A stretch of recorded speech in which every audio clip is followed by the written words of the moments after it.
Hey y'all, welcome to Culture Cult. My name is Marie and I am the host of the show. And if this is your first time here, I'll explain the show a little bit. The whole point of the show is to learn about every country in the world so we don't sound dumb and ignorant. And also, I love to highlight really crazy history stories I promise you've never heard of from all of these countries. So if you're new, welcome. And if you're a returning listener, hell yeah, thank you for coming back. So we are starting into a new country. We are covering a country people have been asking me for since season 1. And I finally gave in and we are covering Mongolia. Also as a treat, we have returning best friends and guest Kyle, who was on the Zimbabwe episode, Dragon King. We also have Danny, my oldest friend, and she was on the Poop-isode in the Indonesia Krakatoa episode. They have joined forces to help me cover a bad bitch today. We are covering, a bad bitch, honestly. She's a warrior princess who truly would not take no for an answer. She would not let anything stop her until she got what she wanted. Her name is Princess Khutulun, which I am definitely pronouncing wrong. And if you listen to this podcast, you know I pronounce everything wrong. So that's not a shock. But she is the great-great-great-granddaughter of the famous Genghis Khan. And she has a very small and highly inaccurate feature in Netflix's famous Marco Polo series. They did not tell her story right. But it's okay. We are here. We're going to tell her story right on this podcast. But this girl can kick all of our asses 100%. And she is who we are starting off our Mongolia series on. But yeah, let's start off with some basic questions, some fun facts about Mongolia, the what, the where, the who, the how, all the good stuff about what even is and where the hell is Mongolia.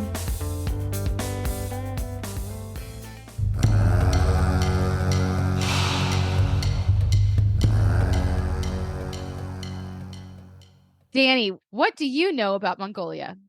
I'm so glad you asked me. It is a landlocked country stationed between China and Russia. That's it? Mm-hmm. Wow. Okay. Kyle, what do you know about Mongolia? Spill it. Well, I know that a guy called Genghis came from there. And I know the capital is Ulaanbaatar. What? How do you know that? Right? I don't even know that. I know the majority of the nation is like a plateau. Did you study too? I did not study. This is just stuff I remember from previous episodes and just being a huge Mongolia fan, actually. Fair. Yeah. Their flag is red and blue. I feel like you cheated, Kyle. I feel like you're cheating. That's why he's wearing the sunglasses, so we can't see his eyes. He's reading it off of a teleprompter, Marie. He's cheating. Okay. Well, my question to y'all, do y'all think it is more rainy or more sunny there? Rainy. I'm going to say sunny. Okay, heard. Again, Mongolia borders Russia and China. That you stole my fact. It has 250 days of sun a year. It actually barely rains. It only rains 14 inches a year, which is the size of some people's puddles. Big toe. Don't know where I was going with that. Okay. It's really dry and cold. Yeah, it's a plateau.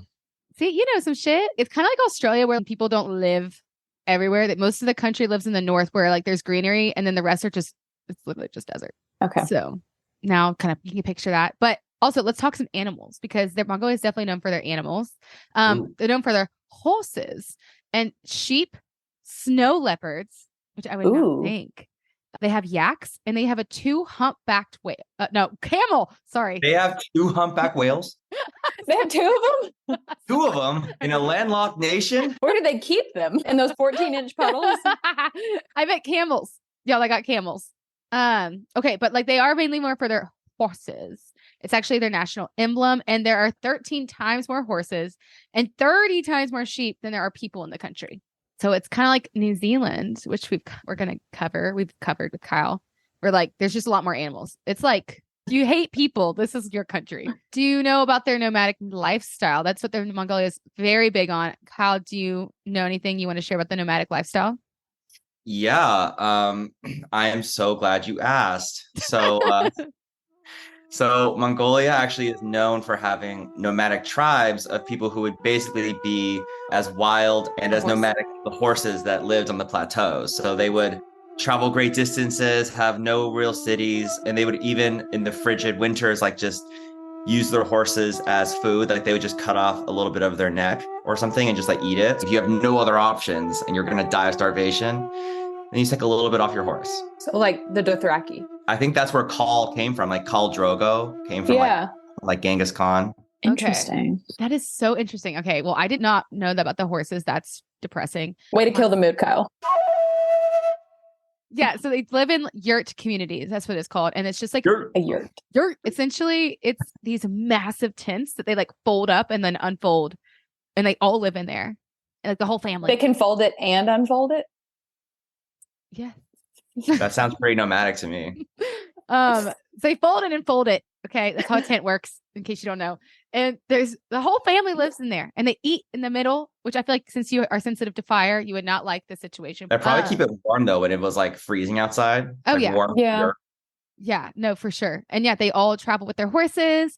And specifically the Kazakh people of Western Mongolia, they are known for their eagle hunting. Wait, but they don't hunt eagles though, right? They use eagles to hunt wolves and stuff. Yes. Yeah. So Game of Thrones. No, literally. Yeah, you should see the videos of it. This like golden eagle will just chase down this wolf and then get its talons in its head, and there's nothing the wolf can do because these eagles are massive. They are huge birds, and they train the eagles essentially to hunt wolves, and there's no escape. Pressing facts. Oh my God. Yeah. Stop asking. Hey, it's rough out there in the plateau. Yeah. Okay, you're right. They don't hunt the eagles. The eagles do the hunting. But how does one get an eagle? That's the big question. I'm going to read y'all something from Discover Mongolia. Quote, the first rule in training an eagle is to hunt. No, wait, it's wrong. The first. This is going really well. I'm sorry. I don't think I should like drink and read it off this podcast. The first rule in training an eagle is to treat it with respect and gentleness like it is a baby. How do you come across an eagle? They're usually in the sky. Yeah. So like, how could you even be gentle to one? Hold on. No, I just copied one paragraph. I don't have all the answers. Well, you know what? It's very misleading, Marie. Skip that. Let's say you come upon an eagle. Let's say this is your next step. Okay. So you treat it with respect and gentleness like a baby. The budding eagle hunter should never cry or shout around the eagle because the eagle might be frightened. Care should be taken to see that the eagle is not ill-treated and given any other causes for complaint. If not, the eagle will just fly away and never come back. The trainer constantly hums and sings and speaks to its bird to imprint its voice in its memory. He must keep the eagle on his hand with a hood on its head for long durations. The hood keeps the eagle calm and dependent on its master. When the eagle is trained sufficiently, the eagle hunter takes his eagle to a high ridge or mountain with a good view of the surrounding countryside. Once the eagle spots his prey, he removes the hood from the eagle's eyes and points to the prey. The eagle instinctively knows what to do and flies over towards its quarry. The eagle can hunt prey much larger than itself, including foxes and wolves. It can also hunt hares. He doesn't keep the eagle forever. They eventually let it back into the wild. And there's actually like a whole like ceremony thing for that I saw on the internet. I don't like the whole hood thing over the head.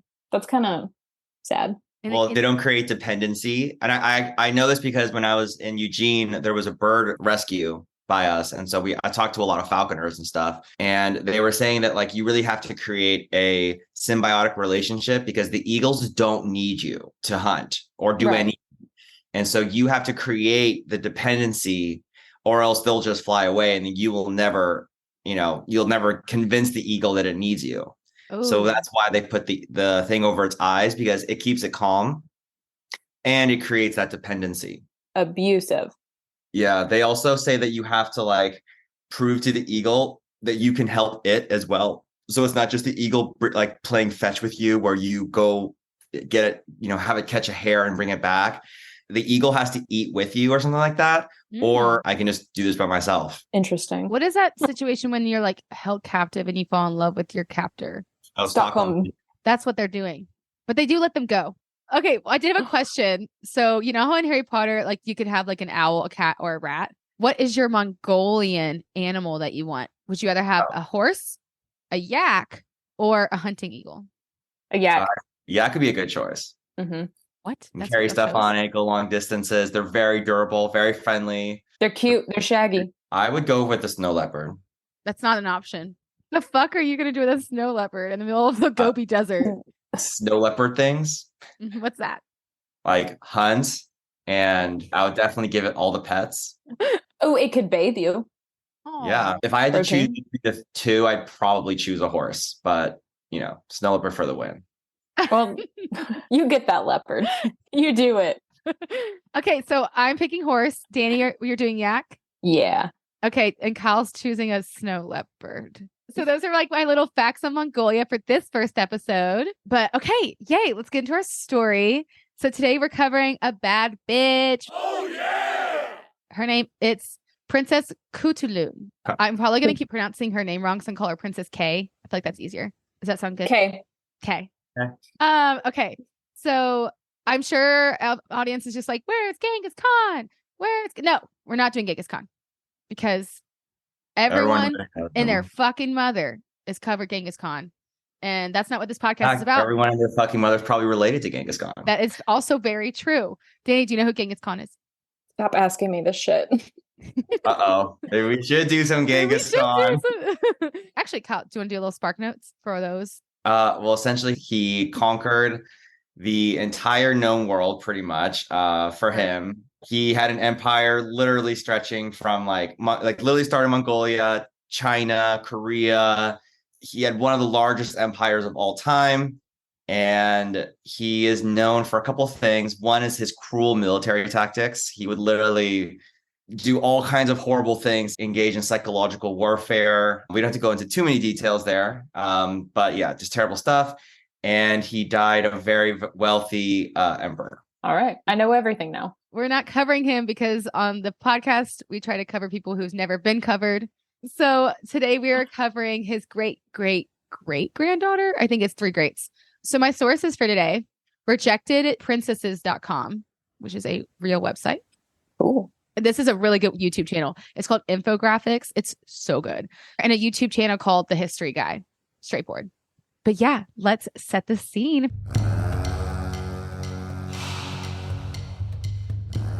So by the time Princess K is born, the Mongolian Empire stretched from Baghdad to Beijing.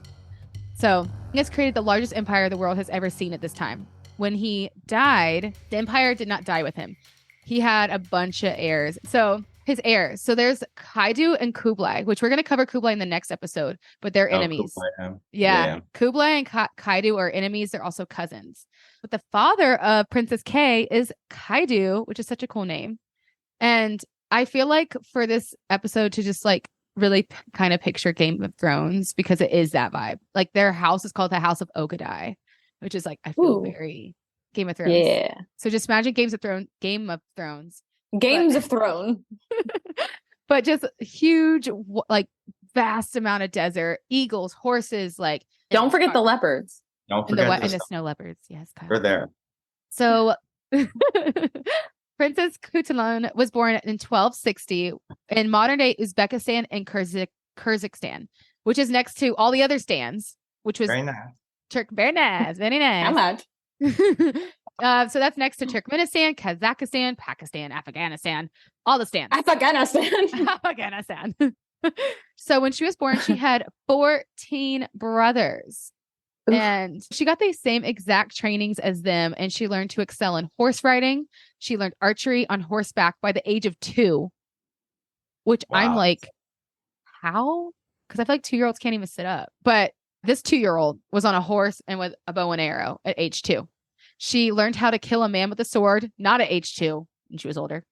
And she, age 3, she would drink blood, which is also very Game of Thrones. And then she also learned to fight. And very famously was she known for her wrestling skills, which is a massive sport in Mongolia. And she was an absolute badass. She was definitely her father's favorite. Her nicknames being Ajurium.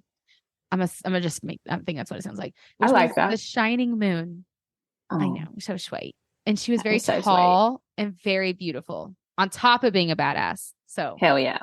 But this chick was not your average princess. She always preferred learning how to fight versus how other princesses were raised. Which she practiced every day with her wrestling, and she had the goal to become the strongest wrestler, not in Mongolian Empire, but the world. Are you trying to set me up? Because like I'm already into it. Oh no, you're gonna be turned on. Continue. I'm already there. So by the time she was 15, she was obviously being persuaded by suitors left and right. And since it's the olden days, she's 15 and it's time to get married. Kyle, what were you like when you were 15? Because I know Danny and I know what we were like when we were 15. Well, I'm obviously looking for my forever one, you know. Gosh, what was I like at 15? I was probably, I don't know, just typical high school kid. Play a lot of guitar, sports, like. You weren't a weirdo? I mean, everyone's a little bit of a weirdo. I feel like me and Danny were weird. We were the weirdest of the weirdos. Yeah. Weirdo might be too cool of a term to describe us at 15. Was anyone else 15 like we were 15? Did anybody else like wear capes and like act out shit all the time? Do you think we would have been friends? No. So yeah, she's 15. Everyone's like, I want that piece of ass. And she's like, ew, no. Her dad, King Kaidu, started to find suitors for her. And like in a normal situation, you do whatever your king dad says. He's like, you're going to marry this 45-year-old. You're going to marry this 45-year-old. But since she was his favorite, she put her foot down. And she was like, absolutely not. I'm going to marry who I want, but not just anyone. She told her father she would never marry a man unless they beat her in wrestling. So I'm sure everyone's like, okay, easy. So her dad gave her his word, and an official announcement was spread across the entire empire from wherever we said the empire was at this point. It was like Baghdad to Beijing, that this announcement was out that whoever could beat Princess Khutulun in wrestling will be able to have a chance at marrying her.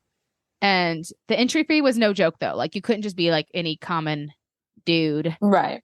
You had to have 100 horses on you to bet on. And if you lost all your horses. 100 horses as collateral. And if you lose 100 horses. So, who gets them? The family, her family. Yeah, so it's kind of smart because they know how good she is, but no one else knows. So like they're like, oh, sure. But they don't realize they're like collecting horses. How are they going to feed all those horses though? That's a lot of horses. What are they going to do with them? Where do they get? Yeah, because like imagine if like at least 7 people show up. That's 700 horses. No, if one person shows up, that's 100 horses. You have to feed them, water them, make sure they have land. I'm sure they distribute them back out to their like massive army. I was saying like with knowing the situation, you're living in a small town. You hear some 15-year-old who's like, if you beat me, I'll marry you. You just have to give me some horses. Would you enter? Yeah. Yes. Are you kidding? I mean, I don't know her story, right? But I heard that she's 15 and she wants to wrestle. I would probably think I would win that. Same. Sign me up. Yeah, exactly. That's what everyone's thinking. Everyone's like, yeah, herd coming. So 100 men. Literally, a herd is coming. I was just thinking that a literal herd is coming. I fell for that one. I actually laughed. Okay, 2 pun points because y'all both thought of it. So about 100 men show up. So that's 100 times 100. Oh my 100,000 horses. Jesus Christ. She didn't win. She didn't beat all 100 though, did she? Just listen to the story. 100 men showed up ready to win her over and take power in the throne of the house of Ogadai. They came in all cocky, I'm sure, and they left completely embarrassed because she beat all of them. Hell yeah. Oh my gosh. So hot. These guys in this time, they're probably like, oh, like a woman beat me. A woman child. You know, literally woman child. And she just wipes the floor with all of them. And what's crazy is like these Mongolian men are not like they're not from Seattle. Like, what are they supposed to be? Just like little. They're like warriors. Yeah. They have like Seattle guys are so like itty bitty and they're like, I smoke cigarettes and I drink IPAs. You know, these guys, if you look at Mongolian men, they're like the size of a couch. They're massive. And she beat all of them. I'm sad she's dead. If I was her dad at that point, I would have been like, why don't you just take the throne at that point? She's literally proven herself in battle. I would say more so than almost any other warrior. She should have had the throne. Yeah. I wish I was there, the first guy that got body slammed. Because everyone had such high spirits, and then they're like, "Oh!" She comes in and does the whole like, "I got you." Like flips him upside down and body slams. She comes in with the folding chair, boom. Also, like, is this in the span of like weeks? Like, I'm sure it's not all in one day. you know. No, What if it was one day? I don't think any woman or man could beat 100 people in a day wrestling. Stamina. That's some stamina. She does have 14 brothers. But then, like, as they were kept getting beat, the rumors were getting started, and everyone's like, dude, did you not hear what happened to Genghis Joe over there? Genghis Joe. He literally got body slammed by Princess K. Like, you know, they were like, what? Like that you're lying. And they're like, no, dude, I swear to God. And that's the other thing. If you lose all 100 horses, do you lose the horse you came on? Do you have to walk home? I mean, probably if it's part of the 100.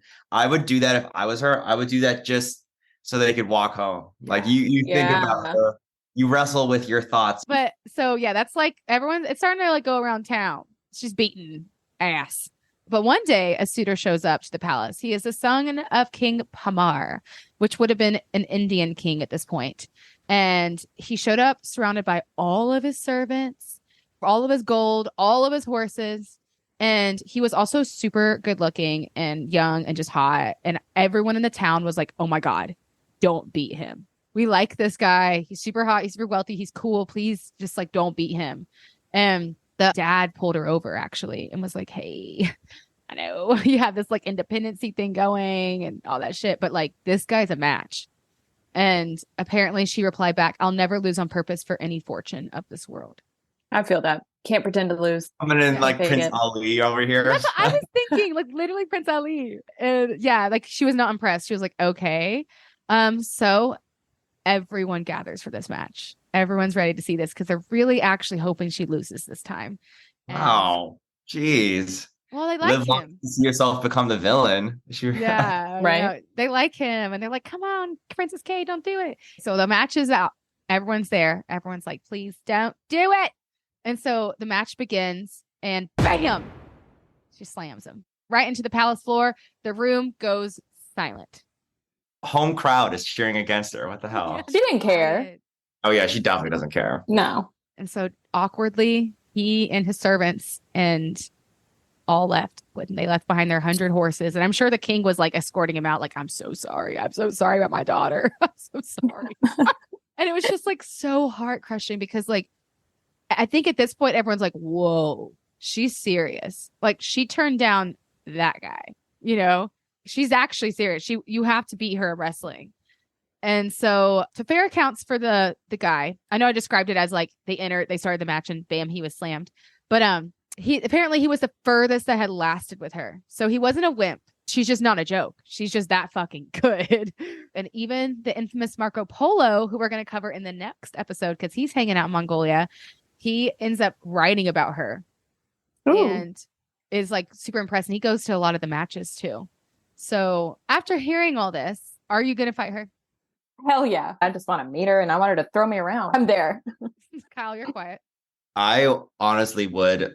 I would still go for it. You're going to lose 100 horses. Well, you don't know that.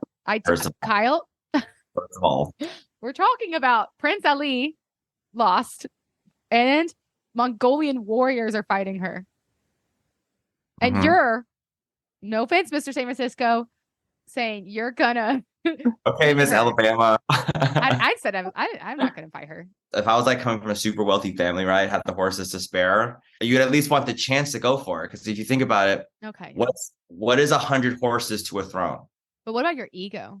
My ego could take a hit. If I have at least 120 horses, then I would try it. I wouldn't risk the house. Yeah, that's what I'm saying. For someone who's going undefeated. Yeah. Okay, y'all are going for it. Well, man after man after man, they were destroyed and pounded into the floor by Khutulun. And after the prince, people started not liking the situation. And they don't like that a woman is single and beating men and having more power than them. So they starting rumors about her that A, she was a lesbian, or hell yeah. B, not a good one, she is having a relationship with her father. Ew. Yeah. That's not true. But I mean, possibly could have been a lesbian. If you are a lesbian back in the day and you don't want to marry, this is the best way to not marry. I mean, my gaydar has been going off since you said her name. I think that she could easily have been bi. And I also think that more than her sexual preference, she has the defiant spirit of a fucking tiger. And she has these principles that she would wrestle every single man in the Mongol Empire. And if no one's stronger than her, then in her eyes, she doesn't want to be with someone who's weaker. Yeah. So, and I think as far as, from her father's perspective too, like, I think that might have been something that she would have said to him to convince him that this was okay to keep going. Because I'm sure once public opinion was against her, that it would have been very difficult to maintain the novelty of it once everyone starts rooting against you. Yeah. Mm-hmm. Yeah, agreed. What I see from the situation, she has boundaries and self-respect. And she's like, no, I'm not going to marry anyone. Like, if I can beat them in wrestling, how can I be attracted to them? Yeah. That's like a dominant thing. She's always going to think, oh, I could beat this guy. Why am I listening to him? Yeah. Yeah. She's always been a top, and she just wants someone to top her. Mm-hmm. That's what it is. She's a little too good at being a top. She's very good at being a top. I'm so upset she's dead. When was this? 1260. You just missed it.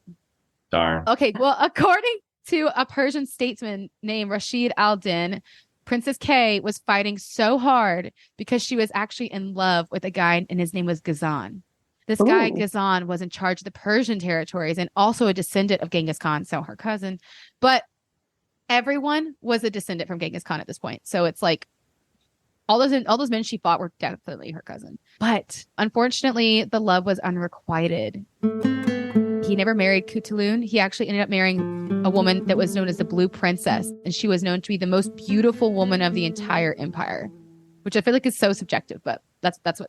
That's so subjective. Aww. Like, how do you get that title? But yeah, my theory is she had these wrestling matches because she was like, come on, Ghazan, show up. But Ghazan had his eyes on the Blue Princess. And she probably like day after day was like, oh my God, did Ghazan show up? That's sad. Do y'all think like that theory would be right? That like she's not lesbian. She just really was hoping he'd show up. That could be it too. Yeah.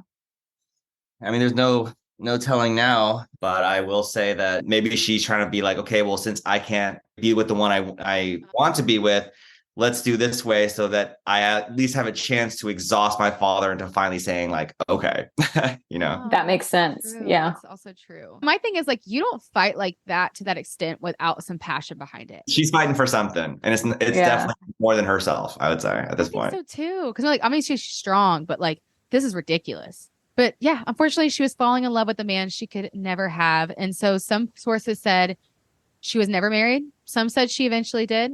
She could have had like affairs on her own. She could have had her own harem because that's what a lot of people had.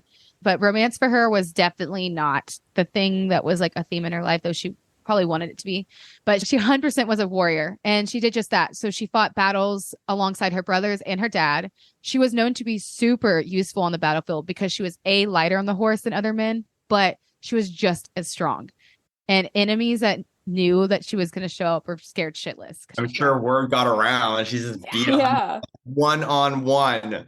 I would just like throw everything down and try to wrestle her. Right? I know. That's all I want. So her father, the Khan, stated that Khutulun was actually the strongest warrior in the entire army. He believed that. Wow. So why he said that is because of her certain fighting style. So Marco Polo described her fighting once, saying that she would gallop to the enemy soldier on the opposite side of the battlefield, and she would pick them up with one hand and lift them off the ground and then throw them onto the horseback and then deliver them onto the other side of the battlefield. That's so hot. The abs, you need to do that. I mean, just the fucking everything. Strength. Any kind of muscle to do that. Yeah.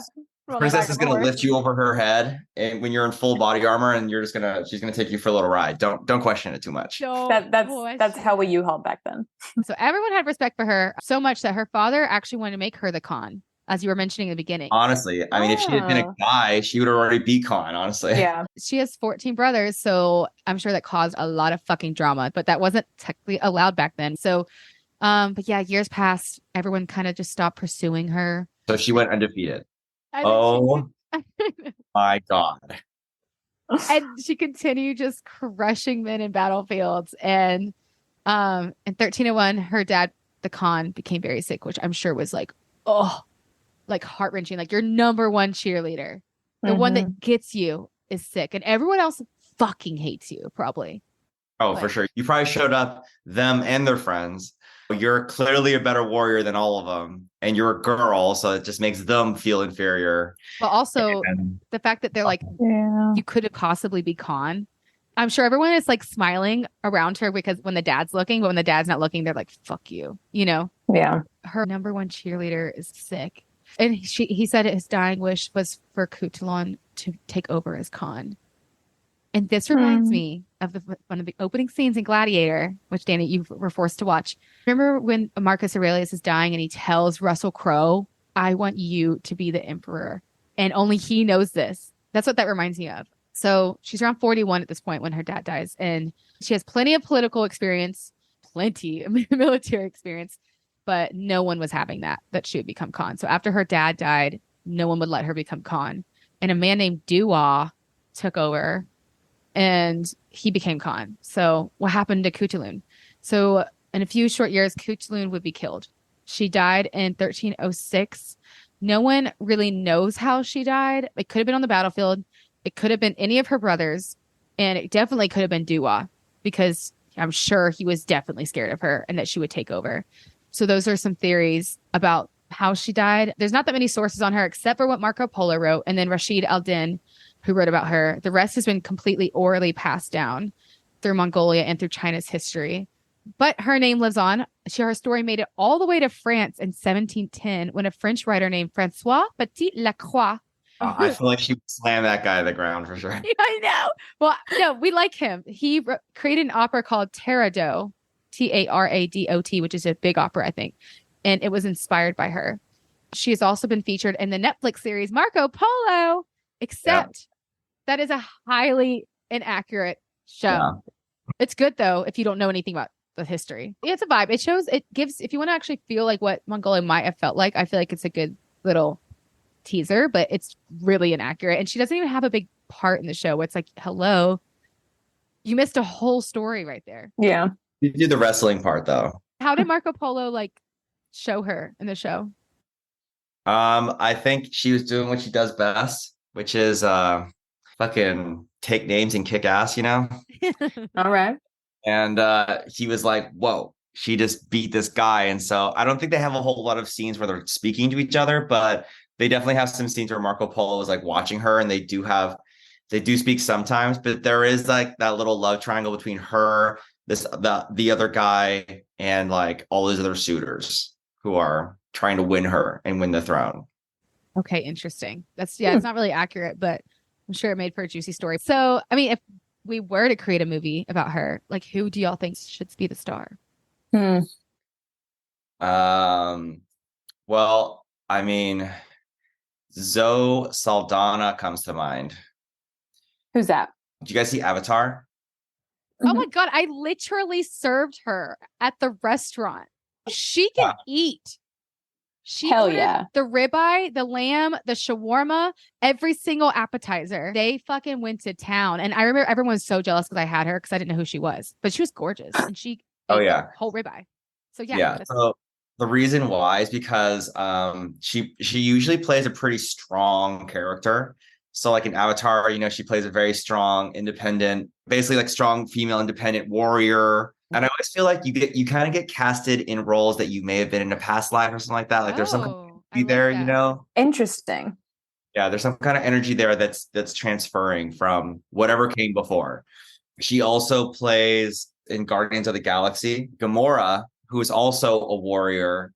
Oh, and Gamora is like she's the best fighter on the team. She's the son of Thanos, which is basically like the son of Genghis Khan, right? Yeah, literally. And she is like an incredible warrior, incredibly strong, very cunning, wins a lot of one-on-one battles. Like, yeah. So I feel like Zoe Saldana would be my choice. That would be that's a good idea. I like yours. That would work. I figured out the movie. Okay. The movie was Annihilation. Did y'all ever see that? No. Okay, first off, y'all need to watch that. It's fucking amazing. Okay. So scary. But her name is Gina Rodriguez. Y'all recognize her? Rodriguez. Bitch, she's from that show. No, dude. Jane the Virgin? No, yeah, she's from Jane the Virgin. Yeah. She's pretty strong though. I feel like she fits the part. Okay. I just only seen her from Jane the Virgin. So I'm just like, what? Yeah. Well, I feel like my pick's stupid now. Who'd you pick? I just love her. I would love Florence Pugh. I think she's such a good actress. And she's intense. I mean, she's definitely intense, but she's intense in a psychological kind of way. We need a more physical role. I honestly would go with Kyle's because I've met Zoe and I've seen her pound an entire ribeye by herself. We don't know what Gina can eat. She might be able to do that too. I don't know what she can eat. They should wrestle for it. That should actually be how you get the role. Okay, yeah. What'd y'all think of her story? Incredible.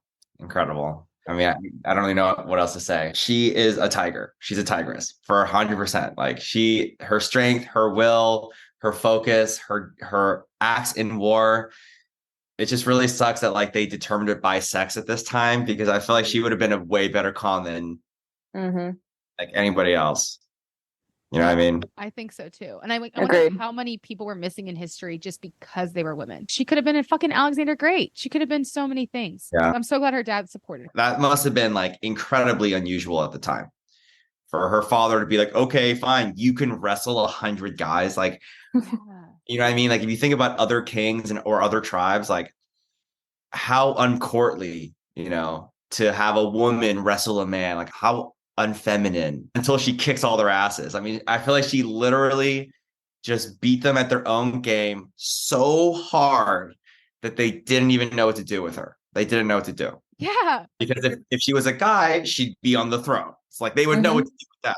But like she literally beat them at their own game so bad that they didn't know what to do with her. They're like, shit, well, you're not princess, like the blue princess, who's this pretty frail little thing. Like she needs to be like leading an army, like, you know what I mean? And I feel like the men would honestly respect her. Like, I mean, she's earned it. Oh, I think they did. I think the military did. I think the politicians didn't, because they saw her power and they were like, we want that power. But I think military, no, they could never have it. If they wanted it, they'd have to take it from her, and she just wrestle in the freaking ground. That was an incredible story. I like that one. Incredible. She has no movies about her, nothing. She has exactly those sources I told you about. There's a play, an opera based off of her. Netflix did a shit job telling her story. And then there's some YouTube stuff on her. So at least we could at least tell her story. If someone talks about Mongolia, you're like, dude, have you heard of Princess Khutulun? She's fucking crazy. There actually is a movie about her. Yeah, it's actually not the best reviews. That's what happened with me with Joseph Ballone's story, who I covered in the first season. His movie is horrible. And it ruined it. Like I was like, this is not his story at all. So I'm hoping, I want to watch it. I want to see what they did. It seems like all the names behind it are Mongolian. It seems like it's a Mongolian done movie. Well, hopefully it's a good movie. But yeah, that's why we're not covering Genghis Khan today, because like there's so many cool descendants of him that are just, this is awesome. I bet you Genghis Khan would have loved her. And, you know, I bet you would have been like, you know what, make her Khan. Yeah, Screw it. Like she's already a Khan, and she's not waiting for you to tell her she is. That's it. Yeah, that was an incredible story. Okay, so that's our story today on the badass Princess K. Yeah, apparently there's a movie about her. I haven't seen it. I didn't even know about it till Kyle told me about it. And if you watch it or if you see it, hit me up. Tell me what you think. But yeah, I hope Princess Khutulun has really inspired y'all to kick ass. Next time you're struggling to do your workout, literally just think of her, because that girl is a badass. And she's an example of so many women in history that we just don't know about.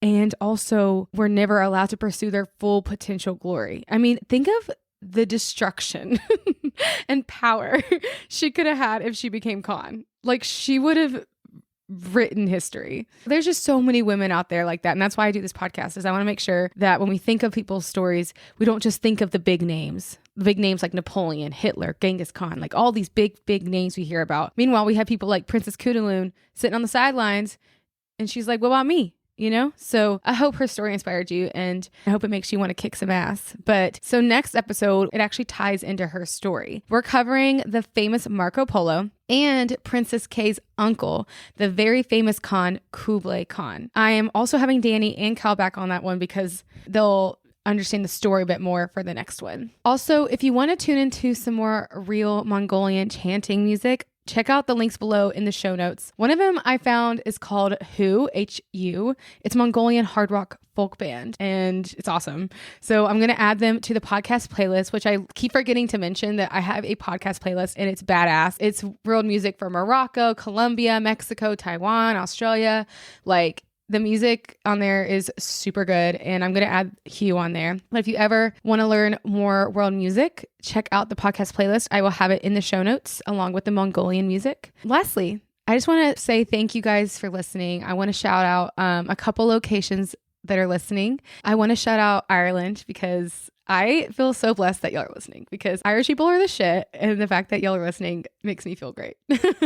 I want to shout out Honduras. I think you're a new listener. I don't know anything about your country. So, and I say that because, again, this whole podcast is about admitting when you're ignorant. And I would love to learn more about your country. And thank you so much for listening. Feel free to send me stories about Honduras or stories you think I should cover when I cover your country. The podcast email is culturecultshow@gmail.com. Any of these countries, if you think you have a story from your country I should cover, please reach out to me.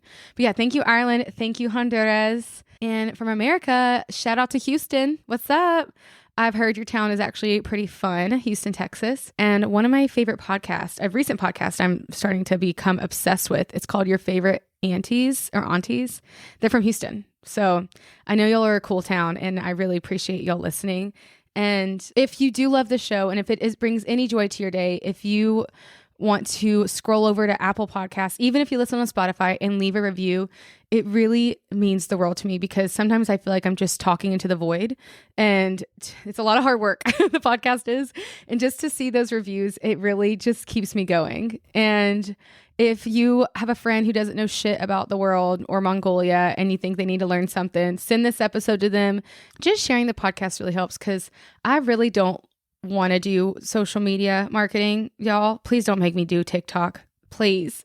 So if you want to help a girl out, just share the podcast. That does wonders, because people trust you and people like you, and I don't want to do TikTok. So, okay.